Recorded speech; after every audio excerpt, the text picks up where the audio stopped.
para di nilang malaman ang tunay na naganap na ikaw at ako ay hindi na.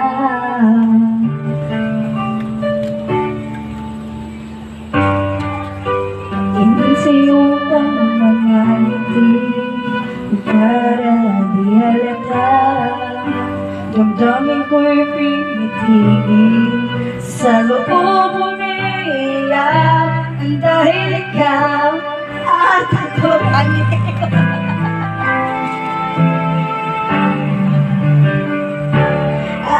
ang hirap magpapanggap na bago na ako ay masaya dahil ang totoo ay talaga.